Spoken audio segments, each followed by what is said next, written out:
Hi, my name is Jill Calvin, and in this video we're going to talk about show prep, and the two things that I'd like to talk about are braiding and trimming the coronary band and the fetlocks. So here are my tools for braiding. I need a brush, a comb, scissors, strings. This is just water. And then the hooking tool and the dandy brush is just for fun. So when you braid, this is a hunter braid. This is the 4 stages. First, you would make sure the hair is all the same length. This is a little long. It probably could do with taking another inch off. And then you use the clip to pull back so you can work on the sections. The sections are roughly 1.5 to 2 inches, probably 1.5 to 1 3/4 inches wide, and they have to be uniform all the way down. Usually 30 to 40 braids is good for a hunter. So the step 1 is to pull the mane back. Step 2 is to get the section, and then you just do a French braid down, and then you tie it with a long piece of yarn, the same color as the horse's mane. Second step would be to get your tool. Your hook, a rug hook is ideal. This is a crochet hook, and even a braiding hook would be the best. And you take your hook, you put it through the top braid, and you hook the piece of yarn, and then you pull it up through, and then this is what you have, where the yarn comes out and the braid is looped into a loop.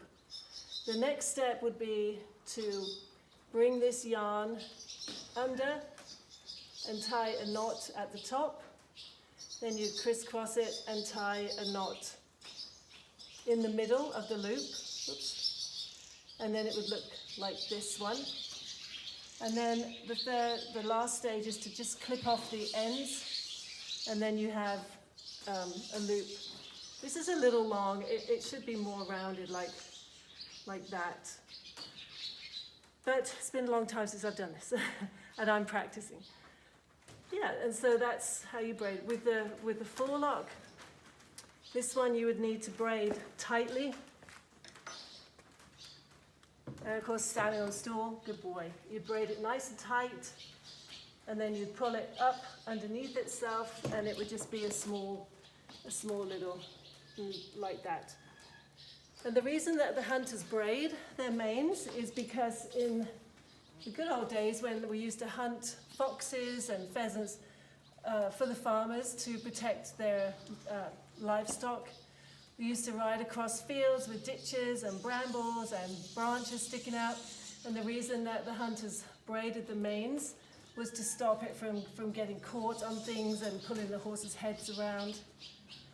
We don't braid the tails, we just leave the tails as they are for hunter.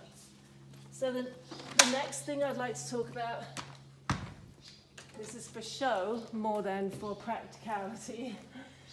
We trim the coronet band.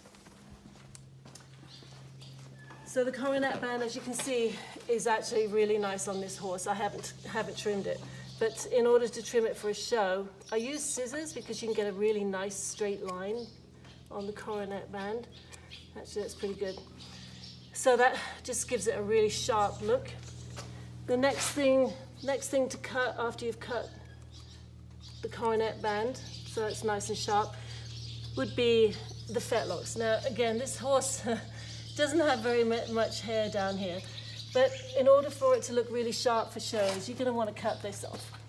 And again, I use scissors only because this horse has had some prior bad experiences and he doesn't like the clippers. Even though we've worked on it, it still doesn't work for him.